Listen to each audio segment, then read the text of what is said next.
Welcome to Randy Byers Horsemanship. I have a question for you guys. What is the most dangerous thing that a horse can do while you're riding? Does anyone have a clue? Oh my God, yes.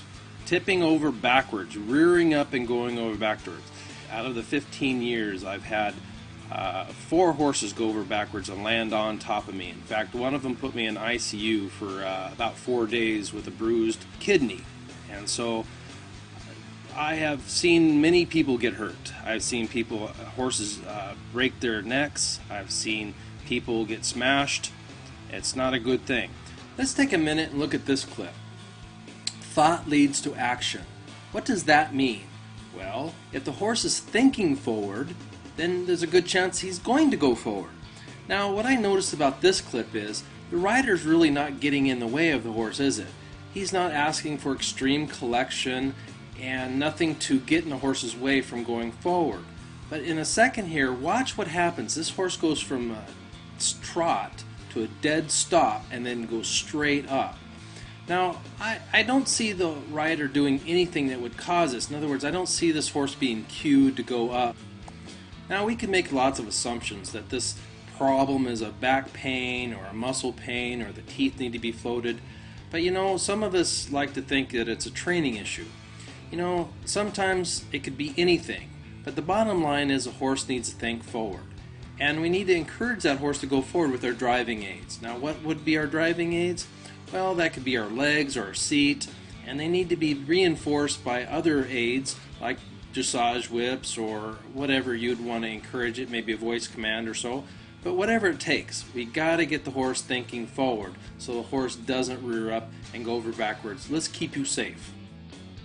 Now, here's another one. Do you think this little girl did anything wrong? But what happened to the horse? The horse stopped going forward. Have I made my point yet that rearing happens in a split second and there's nothing you can do to make the horse go forward?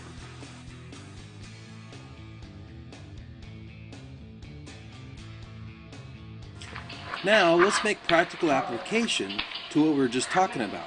I want to introduce you to a horse and a lady by the name of Karen Myers and Peanut.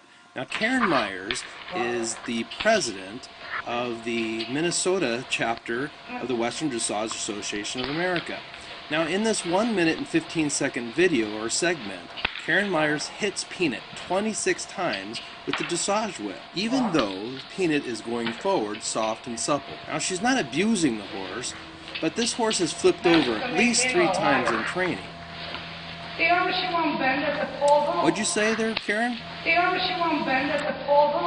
Can you say that again, Karen? That's what I thought. Yes, she's not very soft.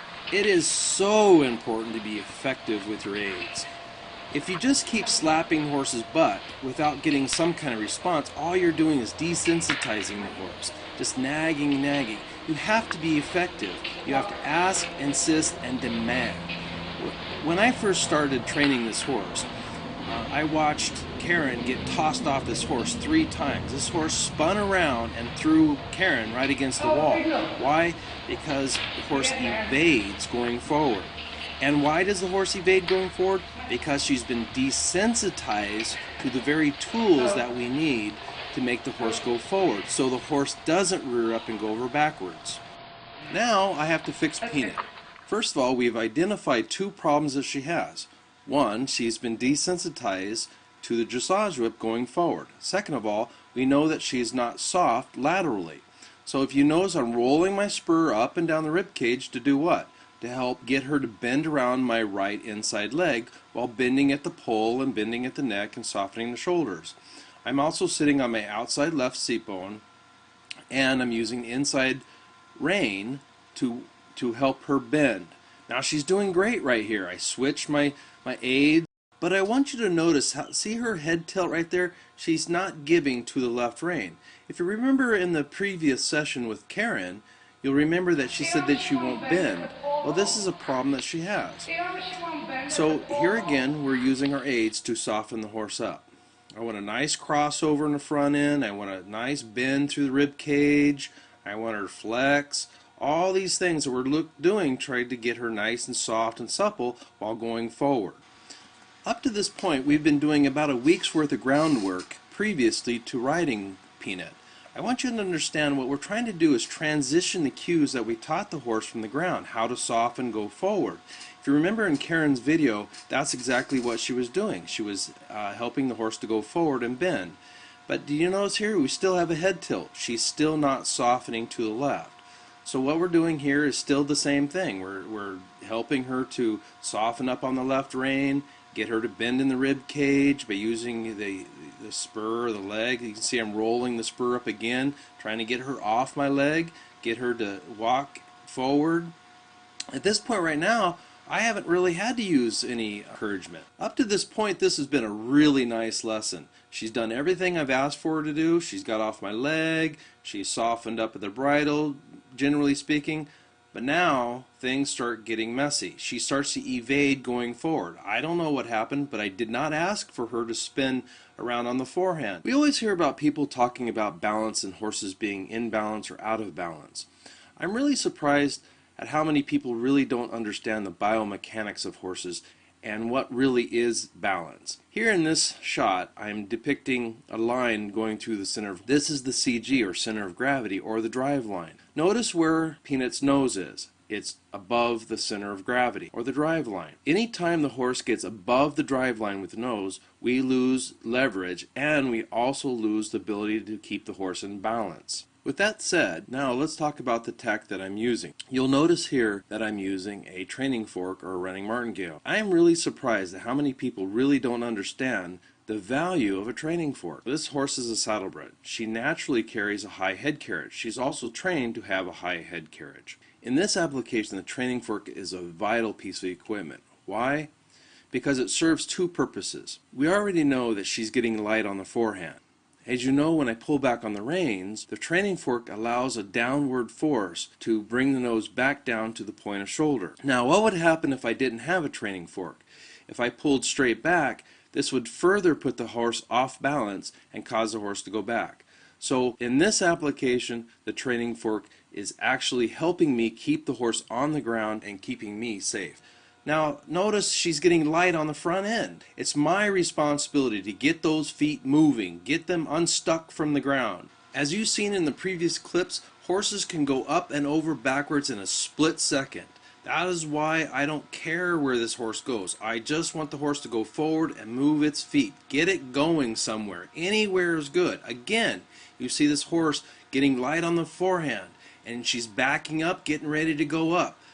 I have been over backwards plenty of times. I don't need to go back on this one. This Peanut has a history of going up and over on its back with the rider underneath it. This horse was in the kill pen before Karen rescued the horse. Now remember, this video is only 2 minutes long, so it only took me about 30 seconds to get leadership and to get this horse going forward. You'll notice there's no welts on the horse's butt, there's no spur marks on the rib cage, and the horse took the wrong lead. I don't care, because why? I just wanted the horse to go anywhere, trot or a canter. She's avoiding going forward. She's spinning around the forehand. I never asked for the horse to go around the forehand. I asked for the horse to go forward. The sad thing about this video is that you're never going to see just how soft and supple the horse was at the end of this lesson. You saw a nice, quiet horse at the beginning of the lesson, and then you saw the lesson get a little messy like some lessons do. But at the end, the horse was quiet and soft and relaxed, just like we want them. Remember, you have a responsibility if a horse is rearing up. You got to do what it takes to get the horse moving forward. That's the answer. The answer is you cannot let the horse lock up and go backwards. You got to push the horse forward. Keep the feet moving. In my training, I have 3 rules. Be as soft as possible and firm as necessary, and reward for the slightest try. Ask, insist, and demand. Always start out soft and end soft. Also, get in, get it done, and get out. This is Randy Byers, and I approve of this video.